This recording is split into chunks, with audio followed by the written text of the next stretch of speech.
Apreciado y estimado oyente que me acompaña, que el Señor Todopoderoso lo bendiga a usted en este día.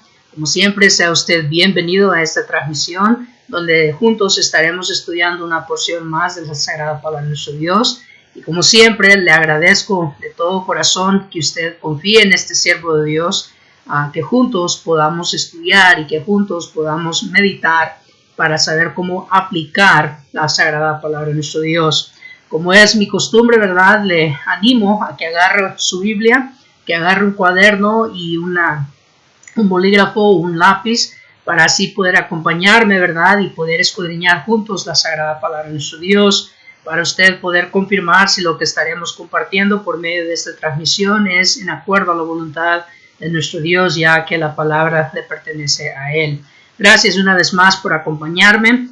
Como siempre, le invito, ¿verdad?, a que vayamos a Dios en una oración y después daremos comienzo a nuestro tema que estaremos meditando en esta hora. Le invito, a que me acompañe a orar. Bendito y buen Dios, sagrado Rey y eterno Padre. Sublime Dios, nos postramos delante de su trono divino por medio de esta oración, dándole a usted la honra, la gloria y el loor que merece, porque solo usted es Dios y usted, Padre Santo, es grande en amor y en misericordia. Gracias le damos, Señor, por la divina providencia, Señor, en cómo usted nos ha proveído y nos ha sostenido en este mundo. Y gracias, Señor bendito, porque sabemos que todas las bendiciones que disfrutamos no las merecemos, mas sin embargo usted, bendito Rey, nos las ha dado, Padre, de su corazón grande. Bendito Dios, en esta hora que estaremos una vez más escudriñando su sagrada palabra, pedimos, Padre Santo, que usted nos ayude a poder remover toda distracción de nuestra mente, que podamos, bendito Dios, concentrarnos y enfocarnos en lo que su sagrada palabra dice, y que todo, Señor bendito, lo que vayamos a estudiar sea en acuerdo a su voluntad y no la de los hombres.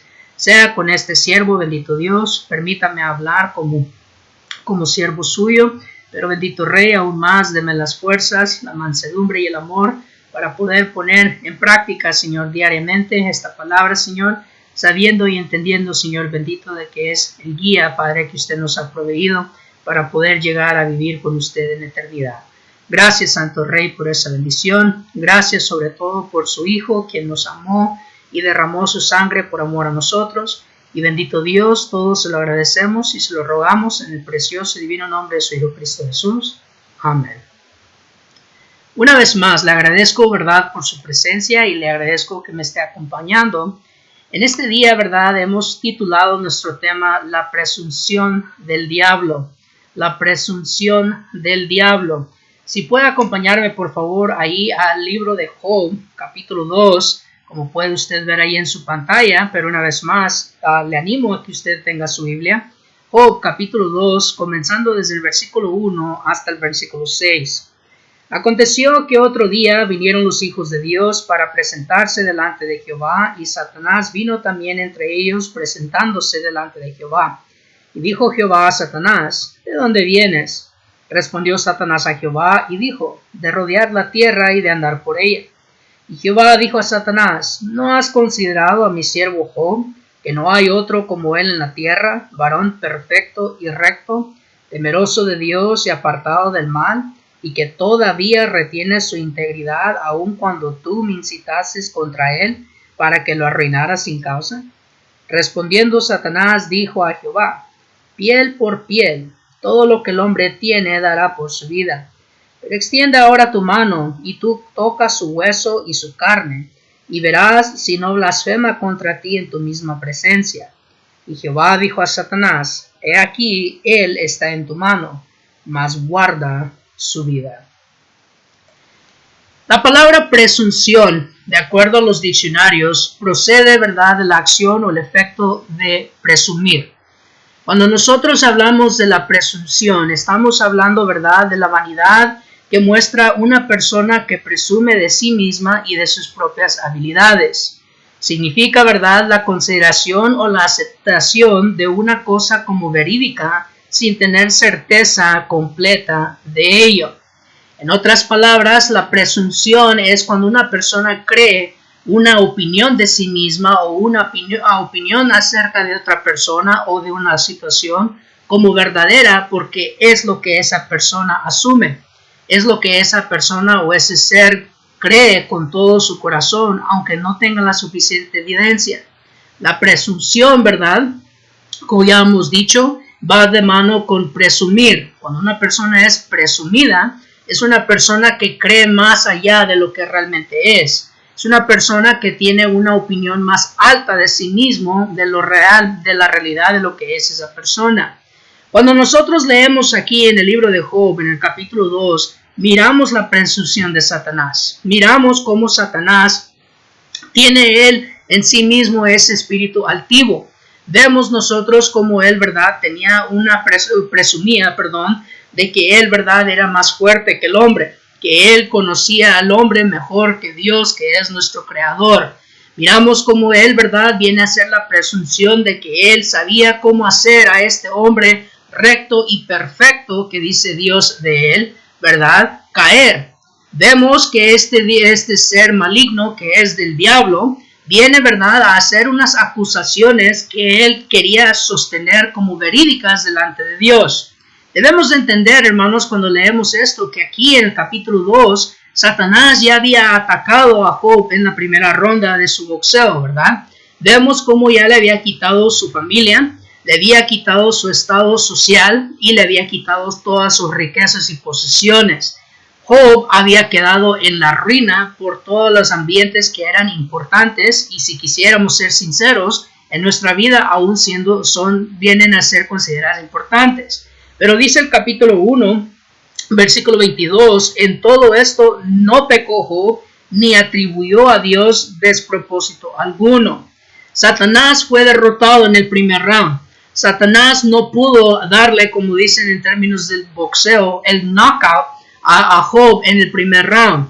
Por lo cual lo que vemos nosotros en el capítulo 2 de Job es cómo Dios viene a demostrarle a Satanás de que la presunción que él había hecho, lo que él había presumido acerca de Job, y debemos de entender que aquí, hermanos, Job representa al varón íntegro. Está representando a aquellos santos que quieren mantener su santidad delante de Dios. Un hombre que mantuvo su integridad. Entonces Satanás, en el primer capítulo, le viene a demostrar, quiere demostrarle a Dios, de que la única razón por qué Job era íntegro y por qué Job adoraba a Dios, era por todo lo que él le había bendecido, por todo lo que él le había entregado a su siervo. Mas, sin embargo, cuando él fracasó, cuando él fue derrotado en el primer round, viene Satanás a hacer otra presunción, viene a hacer él presume otro punto y le dice a Dios, bueno, es que le has quitado sus posesiones, le has quitado sus cosas, pero yo te aseguro que si le tocas su piel, si le haces a él enfermar, si le pones a él en peligro, ahí él sí, por su carne, por su salud, por su comodidad en su cuerpo físico, el hombre haría cualquier cosa, haría lo que sea para dejar de sufrir. Entonces observemos, hermanos, cómo la presunción de Satanás, la presunción del diablo acerca de nosotros, nos viene a demostrar qué opinión tan baja tiene Satanás de nosotros, cuánto de ser maligno, malévolo, nos tiene él como inferiores a sí mismo y cómo realmente él nos tiene, ¿verdad?, como seres débiles que no somos dignos aún de él, ¿verdad?, tomarnos en cuenta. Pero cuando nosotros leemos esto, no debemos de nosotros olvidar, hermanos, de que una vez más, aquí las palabras de nuestro Dios se vienen a demostrar verdaderas. Por eso es que vamos a estar mirando por medio de esta presunción de Satanás, las artimañas de Satanás. Y le invito a que me acompañe a Juan 8:44, porque es importante recordar lo que nuestro Señor Jesucristo le dijo aquí a aquellos quienes le querían matar. Y es importante porque aquí nuestro Señor Jesucristo nos revela una gran realidad acerca de nuestro adversario, el diablo. Dice el versículo 44, vosotros sois de vuestro padre el diablo y los deseos de vuestro padre queréis hacer. Nótese lo que dice el Señor acerca de este ser malévolo. Él ha sido homicida desde el principio y no ha permanecido en la verdad porque no hay verdad en él. Cuando habla mentira, de suyo habla, porque es mentiroso y padre de mentira. no debemos de olvidar eso, que Él es el padre de la mentira. Por eso le pusimos a nuestro subtítulo del tema, las artimañas de Satanás. Cuando Satanás dijo piel por piel, ¿qué no dará el hombre por su vida? Por su carne, perdón. No olvidemos que esas palabras no son verídicas. No es una verdad y no es una realidad, sino que Satanás habla de esta forma y dice estas palabras porque él quiere meter ya en nuestra cabeza la duda. No olvidemos que todo lo que Satanás hace es con el fin de matarnos. Él es homicida. Cuando él en el principio habló con Eva, le dijo ciertamente, no morirás. ¿Qué buscaba Satanás? Vas a morir, quiero que mueras. Desde un principio Satanás ciertamente mató al hombre porque cuando él pudo convencer al hombre en desafiar a Dios, entró la muerte. Romanos capítulo 5, versículo 12 en adelante nos dice esto. Pero debemos de recordar que no debemos de ignorar las maquinaciones de Satanás. No debemos de nosotros olvidar, ¿verdad?, de que él opera siempre por medio de la ilusión, por medio de la apariencia y por medio, ¿verdad?, de las mentiras, porque dice el Señor Jesucristo que Él es padre de la mentira. Por lo cual, quiero decir con esto que no solo porque esta expresión de piel por piel, que no dará el hombre por su carne, se encuentra en la Biblia, significa que es Dios quien la está hablando. Al contrario, miramos que Dios permite, ¿verdad?, o mejor dicho, el Espíritu Santo permitió que el escribiera estas palabras para demostrarle al hombre la opinión baja que Satanás tiene de la creación de Dios. Donde Dios nos tiene en alta estima, Satanás nos tiene como seres débiles, como criaturas que no merecemos el don de Dios, que no merecemos todo lo que Dios ha hecho por nosotros, porque Él nos está pintando como seres egoístas, como seres que no somos capaces de sacrificio, como seres que nuestra integridad y nuestra devoción a Dios es por conveniencia. Estas son las acusaciones que hace nuestro adversario el diablo, por lo cual vamos a observar algunas de las artimañas de Satanás. Y le recuerdo, amigo o hermano que me acompaña, estas son algunas artimañas, no son todas ellas, porque no tendríamos suficiente tiempo, ¿verdad?, para verlas una por una. Pero miraremos algunas para poder ver por qué Satanás tiene este pensamiento de que él, ¿verdad?, nos puede fácilmente derrotar. Y observemos cómo lo primero que él hace es que él toma ventaja del hombre cuando sufre. Vamos a ir a la segunda carta a los Corintios. Segunda carta a los Corintios, capítulo 2, comenzando desde el versículo 8. Segunda carta a los Corintios, capítulo 2, comenzando desde el versículo 8. Por lo cual os ruego que confirméis el amor para con él, porque también para este fin os escribí, para tener la prueba de si vosotros sois obedientes en todo. Y al que vosotros perdonáis, yo también, porque también yo lo que he perdonado, si algo he perdonado, por vosotros lo he hecho en presencia de Cristo, para que Satanás no gane ventaja alguna sobre nosotros, pues no ignoramos sus maquinaciones. Vamos a ver, hermanos, lo que dice la Escritura acá. Recuerde de que aquí se está hablando de aquel hombre de 1 Corintios capítulo 5. Ahí en 1 Corintios capítulo 5 se habla y se nos dice de un hombre que estaba con la esposa de su padre, es decir, él estaba con su madrastra. Dice el apóstol Pablo ahí en 1 Corintios capítulo 5 que esto era algo tan terrible que no se mencionaba ni aún entre los gentiles. Pablo, ¿verdad?, habló acerca de este hombre y dio la orden de que a él, ¿verdad?, se le tenía que cortar la comunión para poder rescatarle a él de ese pecado. Es decir, Pablo dio la orden y dice el apóstol Pablo, sacad a ese perverso de entre vosotros, con el fin no de destruirlo a él, de destruir su alma, sino para que él se arrepintiera. En la segunda carta de Corintios, capítulo 2, miramos de que eso funcionó, que la disciplina eclesiástica, es decir, la iglesia que disciplinó, pudo rescatar a este hombre, pudo hacer que este hombre, ¿verdad?, se arrepintiera y dejara a la madrastra y él dejara de pecar. Pero el problema era de que después de que este hombre se había arrepentido, después de que él había buscado dejar, ¿verdad?, de estar en ese pecado para reconciliarse con Dios y para reconciliarse con la iglesia, la iglesia no se reconciliaba con él. La iglesia, como dice el apóstol Pablo en el versículo 8, no le estaba confirmando su amor. Si usted lee desde el versículo 5 hasta el versículo 7, miramos, ¿verdad?, de que incluso Pablo se preocupa de que este hombre se iba a ser consumido en demasiada tristeza. Hermanos, este hombre ya estaba triste, tenía el corazón pesado porque él había pecado en contra de Dios y él había reconocido. Él, ¿verdad?, no quería perder el amor de sus hermanos, no quería seguir viviendo sin el calor de la hermandad. Y a pesar de que él estaba buscando hacer las cosas bien delante de Dios, ellos le seguían castigando como que si nunca se había él arrepentido. Bueno, no vamos a estudiar ese tema, podemos estudiar eso en otra ocasión, pero lo que quiero que observemos es cómo en el versículo 11 dice el apóstol Pablo que era importante confirmar el amor, que era importante restaurar a este hombre y que era importante perdonarle por completo, porque mientras él estaba en ese estado de tristeza, mientras él seguía, ¿verdad?, en ese estado de soledad, Satanás iba a poder tomar ventaja.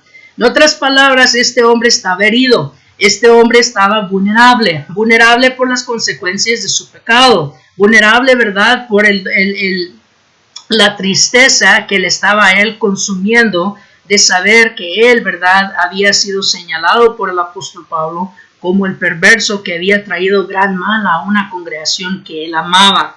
Satanás, dice Satanás, si ustedes no lo perdonan, si ustedes no entendieron que el propósito era de restaurarle, va a tomar ventaja. Y no hay que ignorar, dice el apóstol Pablo, sus maquinaciones.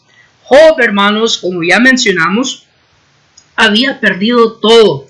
Había perdido él el respeto de la comunidad. Había perdido él todas sus riquezas que toda su vida él había trabajado arduamente. Y más doloroso que cualquier cosa, en opinión de este servidor, perdió a todos sus hijos y probablemente, dicen algunos historiadores, aún a sus nietos. Es decir, se quedó él sin familia. Lo único que a él le quedó de familia fue su esposa y, claro, sus hermanos y hermanas que aparecen en el final del libro. Pero lo que vemos, hermanos, es de que Job ya estaba sufriendo. Job ya estaba pasando un dolor inmenso.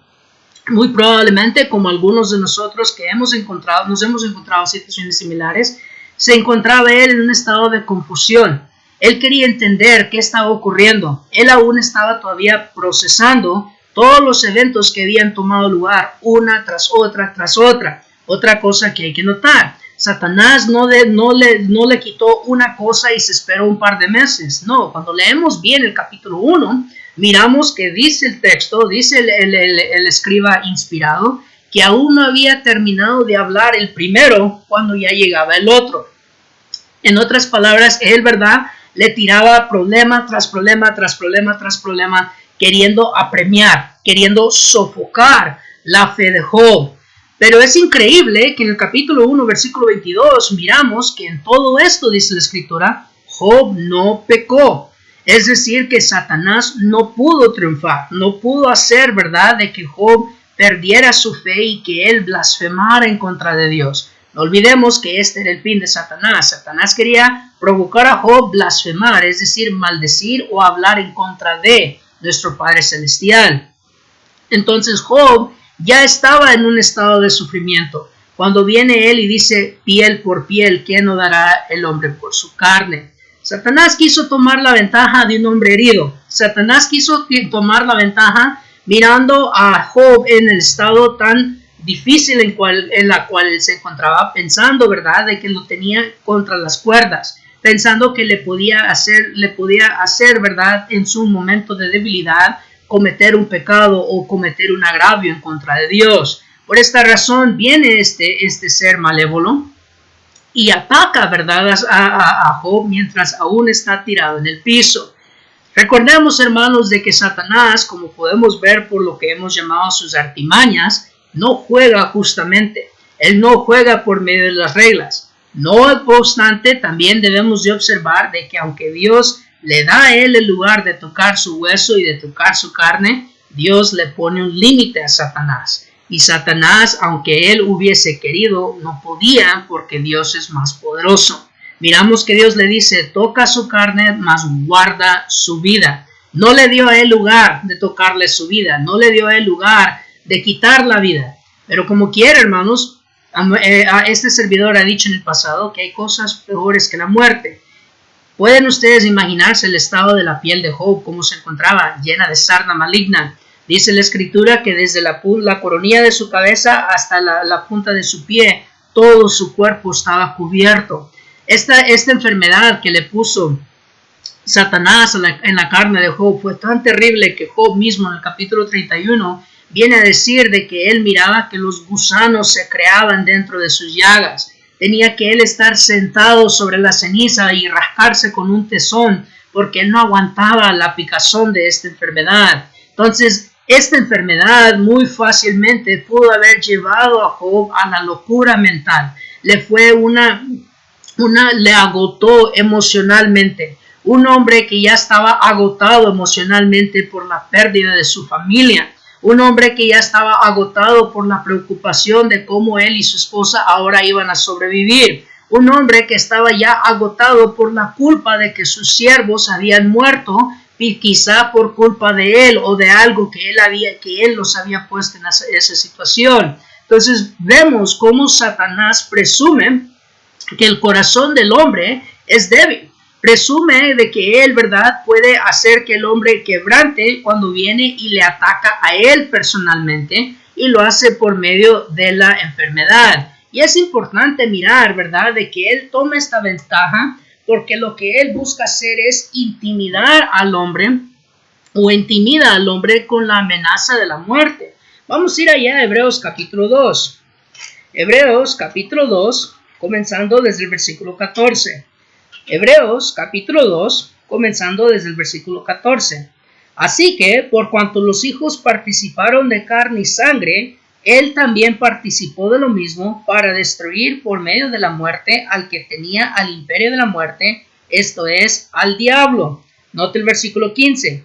Y librar a todos los que por el temor de la muerte estaban durante toda la vida sujetos a servidumbre. Se lo vuelvo a leer. Y librar a todos los que por el temor de la muerte estaban durante toda la vida sujetos a servidumbre. Note lo que dice la escritura aquí. El pronombre de él en el versículo 14 se está refiriendo a nuestro Señor Jesucristo. El texto inmediato desde el versículo 10 hasta el versículo 13 nos declara eso. Nos demuestra, ¿verdad?, cómo el Señor Jesucristo vino a decir que él iba a anunciar el evangelio, pero también que él nos iba a demostrar que somos hijos de Dios. Pero en el versículo 14 dice que él vino a destruir a aquel que tiene, ¿verdad?, tenía el imperio de la muerte, y nos declara quién es ese emperador falso, ese emperador usurpador, el diablo. Pero nótese, hermanos, observe cómo la Biblia es tan clara y es tan específica, no perdiendo de vista que Satanás es el padre de la mentira. Él hace la apariencia de tener el imperio de la muerte. Satanás no puede quitar la vida. Satanás no puede quitarle al hombre su vida. Satanás no puede matar al hombre, en otras palabras. Una vez más, Dios no se lo permite. Dice el primer libro de Samuel, capítulo 2, versículos 9 y 10, Ana en su oración reconoce que la vida y la muerte están en las manos de Dios. Es Dios quien da la vida, pero es Dios también quien determina cuándo es tiempo de dejar esta vida y entrar a la muerte. Hebreos capítulo 9, versículo 27, hablando de nuestro Señor Jesucristo, ¿verdad?, viene a declarar de que así como nosotros, ¿verdad?, como hombres tenemos que morir, nuestro Señor Jesucristo también tuvo que él sujetarse a esa misma ley natural. Recordemos que la muerte entró al mundo porque Dios ya le había dicho al hombre de que si el hombre desobedecía su voz, ciertamente morirás. Observen, Dios es el que pronunció ese juicio, no Satanás. Satanás vino a matar al hombre cuando engañó al hombre, pero no mató al hombre por su poder, porque Satanás no tiene ese poder. Pero él intimida al hombre. Él intimida al hombre usando el poder del temor, del miedo. Por eso el versículo 15 es que dice, y librar a todos de los que por el temor de la muerte. Bueno, ¿cómo Cristo nos libró? Vaya rápidamente conmigo en 1 Corintios capítulo 15, texto muy preferido por este siervo de nuestro Dios. 1 Corintios capítulo 15. Mira lo que dice la palabra de Dios ahí en cuanto a este contexto. Y esto, ¿verdad?, es lo que se le llamaría el contexto, o mejor dicho, se le llama el contexto remoto. Note lo que dice capítulo 15, comenzando, ¿verdad?, desde el versículo 54. Y cuando esto corruptible se haya vestido de incorrupción y esto mortal se haya vestido de inmortalidad, entonces se cumplirá la palabra que está escrita: sorbida es la muerte en victoria. Note, ¿dónde está, oh muerte, tu aguijón? ¿Dónde, oh sepulcro, tu victoria? Ya que el aguijón de la muerte es el pecado y el poder del pecado, la ley. Mas gracias sean dadas a Dios que nos da la victoria por medio de nuestro Señor Jesucristo. ¿Se fijan cómo conectan los textos? Pablo, ¿verdad?, aquí en los Corintios nos dice que el aguijón de la muerte es el pecado. Pero Cristo vino a morir por nuestros pecados. Romanos capítulo 6, 23 dice, ¿verdad?, de que nuestro Dios nos dio la dádiva de la vida en Cristo Jesús. ¿Por qué? Porque la paga de los pecados es la muerte. En otras palabras, el cristiano fiel, el cristiano que vive una vida de integridad como la vivió Job, no debe de tenerle miedo a la muerte.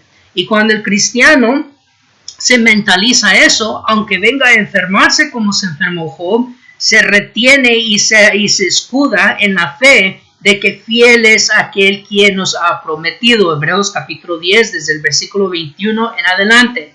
Vemos entonces, hermanos, hermanas, amigos que me escuchan, de que Satanás trata de intimidar al hombre con la muerte. Él trata de hacer pensar, ¿verdad?, de que la vida aquí en la tierra es lo único que tenemos. Y por ese motivo debemos de nosotros aprovechar la vida porque solo tenemos una. Pero cuando él dice la palabra aprovechar, se refiere a las cosas de la carne, se refiere a los placeres pecaminosos, dando a entender, ¿verdad?, como hoy en día muchos creen que este es lo único que hay y que después de esto no hay más vida. Pero observe la contradicción en ello. Número 1, Satanás mismo no es un ser físico. Él no es un ser de carne y hueso. Satanás es un espíritu, porque él, ¿verdad?, ciertamente es invisible. Y vemos, ¿verdad?, de que él, siendo creado, el infierno, dijo nuestro Señor Jesucristo, fue creado para Satanás y sus ángeles. El infierno es un lugar eterno. Si Satanás fuera un ser que puede dejar de existir, ¿por qué crear un lugar donde él tiene que mantenerse por toda la eternidad en castigo? Entonces, cuando nosotros observamos un ser como el diablo, que no es de carne y hueso, querer decirnos a nosotros que disfrutemos de esto porque es lo único que tenemos, no debemos de dejarnos intimidar. No debemos de permitir que la amenaza de la muerte o el temor de que vamos a morir nos haga blasfemar o nos haga retroceder de nuestra vida en Cristo. Porque Dios nos está diciendo que Cristo ya venció la muerte, que Cristo ya quitó el aguijón de la muerte, es decir, ya quitó la amenaza de la muerte. Entendamos que la amenaza de la muerte es morir en pecado. Esa es la amenaza. Si el hombre muere en pecado sin el arrepentimiento, sin la salvación, ese hombre entonces está eternamente condenado. Por esa razón dice la Escritura que Jesucristo vino a quitar el aguijón de la muerte.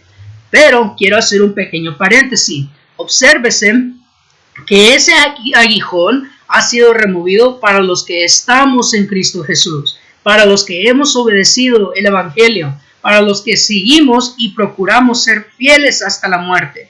Para aquellos que no siguen fieles, para aquellos que aún no han obedecido, ese aguijón existe todavía. Ese aguijón aún está allí. Y es por eso de que siempre estamos nosotros invitando al hombre que busque a Dios y que se reconcilie con Dios, sea por medio del bautismo, Efesios capítulo 2, versículos 14 en adelante, o sea por medio de dejar el pecado, ¿verdad? Por medio de regresar a nuestro Dios. Hebreos capítulo 12, comenzando desde el versículo 1 en adelante. Entonces debemos de nosotros entender esto, hermanos, que cuando Satanás busca intimidar al cristiano por medio de la amenaza de la muerte, el cristiano no debería de intimidarse, porque como le dijo Pablo a los Gálatas y a los Filipenses, ¿verdad?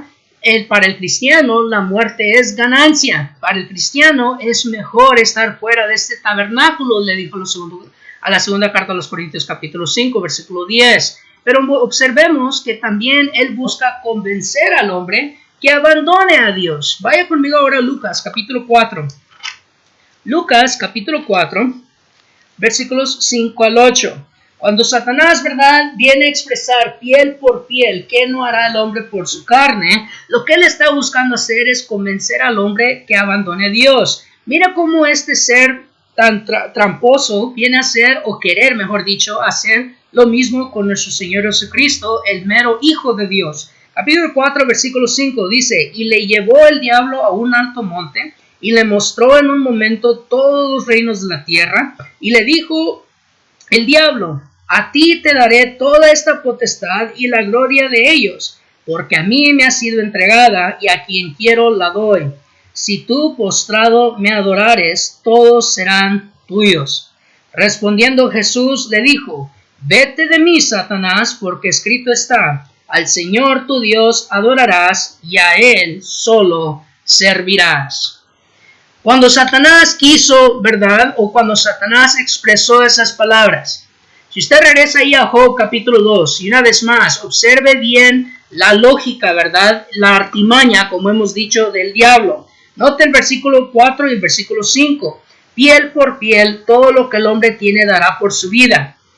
Pero extiende ahora tu mano y toca su hueso y su carne, y verás, note, si no blasfema contra ti en tu misma presencia. ¿Qué está haciendo Satanás con querer tocar la carne y el hueso de Job? ¿Qué trata hoy en día otra vez Satanás en lo mismo, cuando trata él, ¿verdad?, de hacer nuestra fe flaquear, cuando hace que este cuerpo se enferme, sea por medio del cáncer, sea por medio de la lepra, sea por medio de cualquier enfermedad que usted quiera decir? Y por el tiempo en el que estamos viviendo, diré, sea por medio del coronavirus, sea por medio del COVID-19.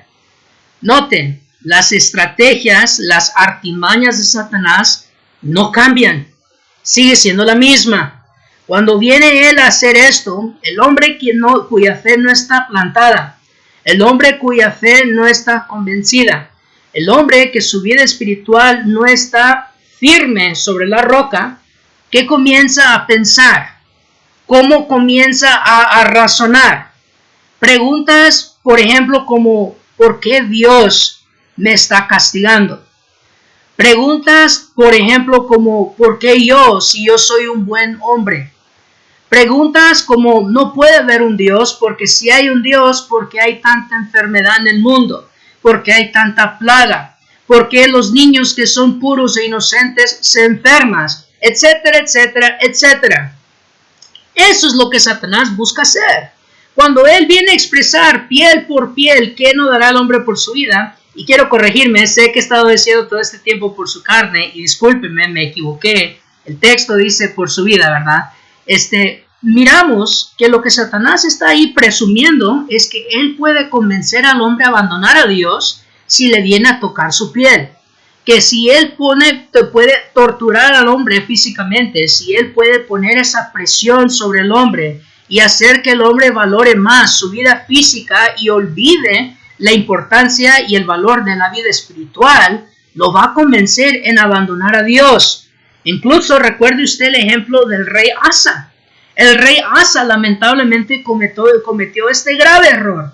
El rey Asa comenzó bien. Dice la Sagrada Escritura que el rey Asa, ¿verdad?, cuando venía la amenaza de un enemigo muy grande, él oró a Dios y Dios le libró de la mano de su enemigo. Lamentablemente en su vejez, cuando él estaba enfermo de sus pies, él, dice la Escritura, buscó a los médicos, mas no buscó a Jehová. Buscó él al hombre, pero no buscó a Dios. Ahora, quiero aclarar algo, mi hermano o mi amigo. No digo yo que no debemos de ir al doctor.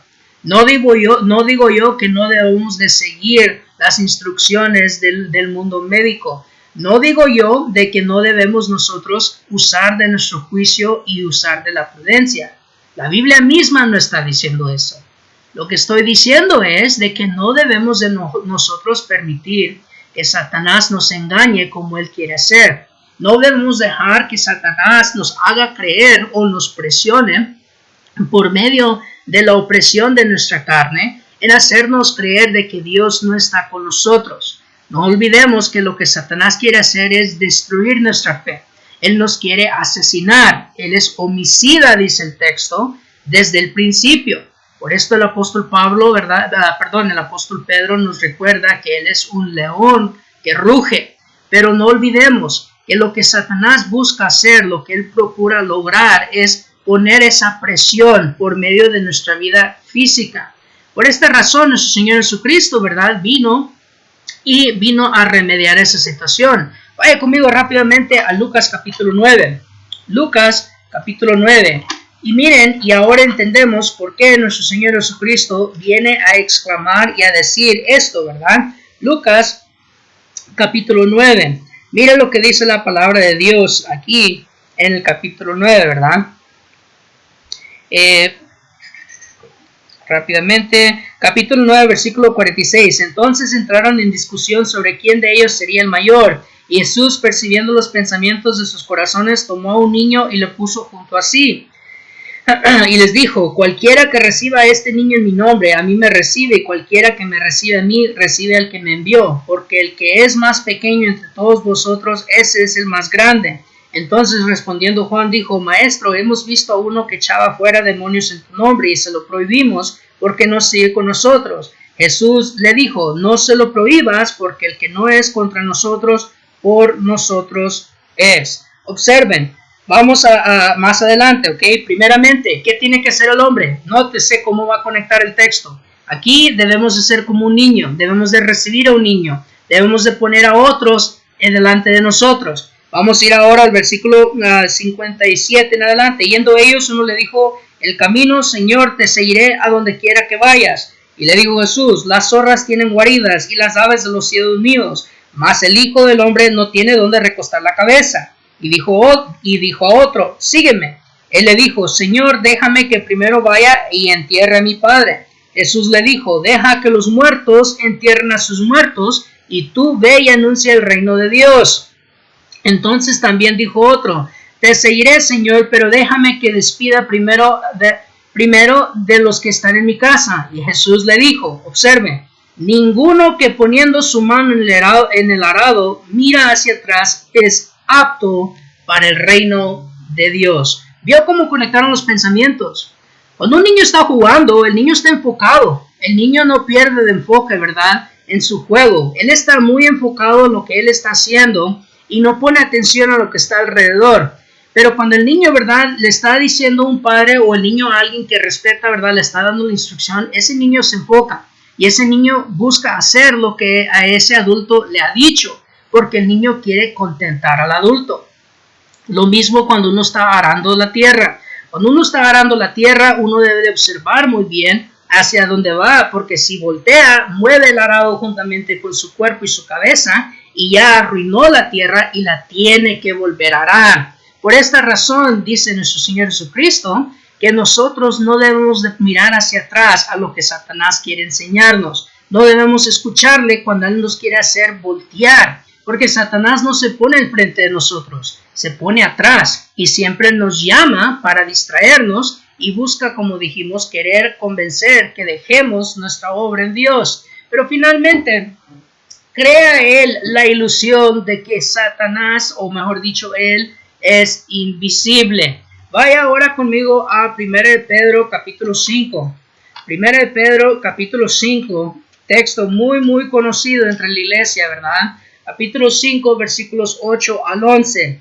Sed sobrios y velad, porque vuestro adversario el diablo, como león rugiente, anda alrededor buscando a quien devorar, al cual resistid firmes en la fe, sabiendo que los mismos padecimientos se van cumpliendo en vuestros hermanos en todo el mundo. Mas el Dios de toda gracia, que nos llamó a su gloria eterna en Jesucristo, después que hayáis padecido un poco de tiempo, Él mismo os perfeccione, afirme, fortalezca y establezca.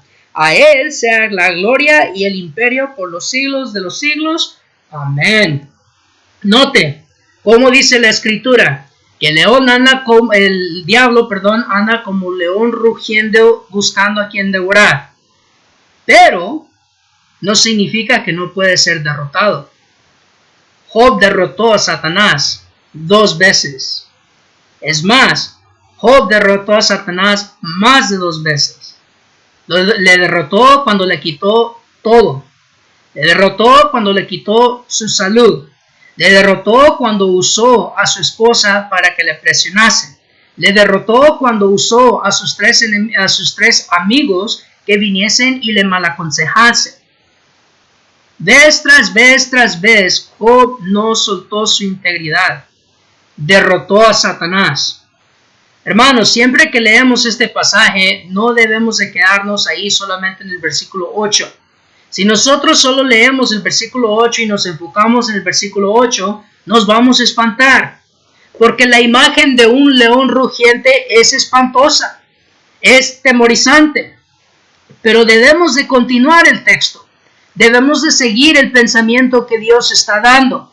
Dios no nos está diciendo que debemos de nosotros tener ese miedo que nos congele contra Satanás, ni nos está diciendo de que Él, ¿verdad?, es un león rugiente para que nosotros nos pongamos a acobardar o cohibir delante de Él. No.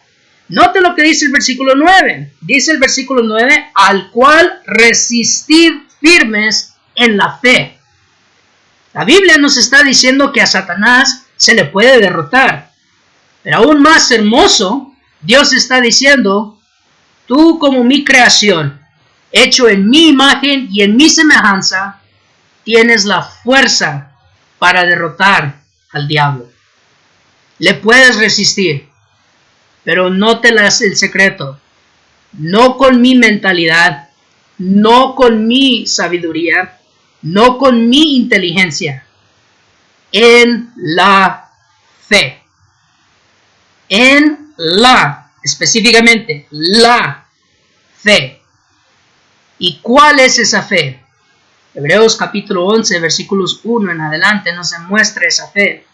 Santiago capítulo 2 versículos 20 hasta el final del capítulo nos habla de esa fe en acción. Hermanos, la fe en Dios, Romanos capítulo 1 versículo 17 nos demuestra cuál es la fe que nos da la fuerza para resistir al diablo. Es más, comenzando desde el versículo 16.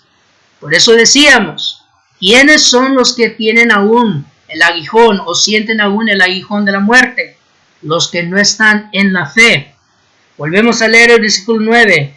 Sabiendo que los mismos padecimientos se van cumpliendo en vuestros hermanos en todo el mundo. No tenemos que luchar contra el diablo solos. No debemos de nosotros confrontarnos con este león solos. Dios nos ha dado un ejército fuerte e eterno para poder juntos luchar y domar a este león rugiente. Nosotros podemos derrotar al diablo mientras estemos con los santos en la fe. Hermanos, quiero yo decir algo. El enfermarnos no significa que no tuvimos suficiente fe. Nos vamos a morir. Este cuerpo, cada día que pasa, cada minuto, cada segundo, se va desgastando. Es la ley de esta vida. Es la naturaleza de este cuerpo que en 2 Corintios capítulo 5 se le llama este tabernáculo. ¿Sabe usted por qué se le llama el tabernáculo? Porque es una estadía temporal. Pero este cuerpo, hermanos, dice 1 Corintios 15, todo el capítulo, va a ser revestido de gloria si permanecemos fieles en Dios. Si nosotros resistimos al diablo en la fe. Santiago capítulo 4, versículo 7 le hace énfasis y hace eco a esto. Dice, someteos pues a Dios, resistid al diablo, observe, y él huirá de vosotros. Qué imagen tan bella. Imagínense un león, ¿verdad? Fuerte, grande, rugiendo, y usted se le para, y usted no le demuestra temor, porque usted sabe, como dijo Jeremías, que Jehová es un gigante que está conmigo.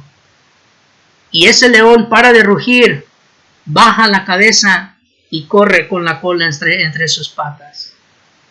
Eso es lo que dice Santiago capítulo 4. Pero no huye de usted, huye de la presencia de Dios en usted. El león rugiente para de rugir cuando mira que Jehová Dios está con nosotros. El león corre y huye cuando aparece el león de la tribu de Judá, Cristo Jesús. Satanás quiere hacernos creer que Él es invencible cuando el hombre se confronta contra Él. Satanás quiere hacer la ilusión de que el hombre no puede contra Él. Por eso Él viene y presume. Él presume de que Él es un ser más fuerte, que Él nos conoce bien y que Él sabe cuál es nuestro talón de Aquiles, como se dice. Pero Dios dice, ¿no has visto a mi siervo, varón perfecto y recto delante de su Señor? Donde Satanás nos tiene en tan baja estima, Dios nos llama la corona de su creación. Dios dice, yo sé lo que he creado. Yo sé que mi hijo puede contra ti. Y estoy seguro que aunque le toque su piel y aunque le toque su carne y dañe su hueso, no me va a negar. ¿Por qué? Porque nuestra mirada está en el cielo, no aquí en la tierra. Quiero finalizar con la segunda carta a los Corintios, uno de mis pasajes favoritos de la Biblia. Segunda carta de Corintios, capítulo 4. Y quiero, ¿verdad?, que usted y yo leamos lo que dice el versículo 13 hasta el versículo 18. Dice la Sagrada Escritura, pero teniendo el mismo espíritu de fe conforme a lo que está escrito, creí por lo cual hablé, nosotros también creemos por lo cual también hablamos, sabiendo que el que resucitó al Señor Jesús, a nosotros también nos resucitará con Jesús y nos presentará juntamente con vosotros. Porque todas estas cosas padecemos por amor a vosotros, para que abundando la gracia por medio de muchos, la acción de gracias sobreabunde para gloria de Dios. Por tanto, no desmayamos. Antes, aunque nuestro hombre exterior se va desgastando, el interior, no obstante, se renueva de día en día. Porque esta leve tribulación momentánea produce en nosotros un cada vez más excelente y eterno peso de gloria. No mirando nosotros las cosas que se ven, sino las que no se ven. Pues las cosas que se ven son temporales, pero las que no se ven son eternas. Amén. Satanás mira lo temporal y él cree que si puede lograr que nosotros también veamos lo físico y lo temporal, nos va a poder convencer en abandonar a Dios y nos va a derrotar. ¿Qué debo de hacer yo entonces si llego a enfermarme en este cuerpo? Si miro, ¿verdad?, de que mi hora de expiración está cerca. No dejar de mirar lo eterno. Recordar que esta leve tribulación no se compara con el eterno peso de gloria. Que vale la pena. Vale la pena padecer. No desmayar, dice el apóstol Pablo, inspirado por el Espíritu Santo. No debemos de nosotros permitir que Satanás con sus artimañas nos engañe. Él cree que nosotros por nuestra vida haremos cualquier cosa. Pero Cristo nos ha prometido una vida eterna si nosotros ponemos nuestra vida aquí en la tierra, en la tumba del bautismo. Todo aquel que quiera salvar su vida la perderá, dijo el Señor. Mas el que pierda su vida por causa de mí y de mi evangelio, éste la salvará.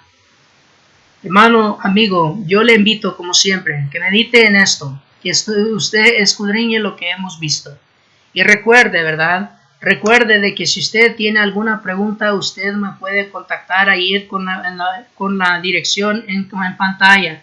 Y si usted gusta, puede dejarme también su pregunta ahí en los comentarios. Y con mucho amor y mucho gusto le puedo responder en la siguiente transmisión. O si gusta, déjeme su correo electrónico y le puedo mandar directamente a usted una respuesta.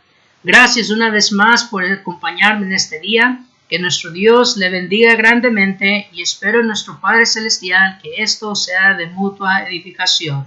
Gracias y que mi Dios lo bendiga.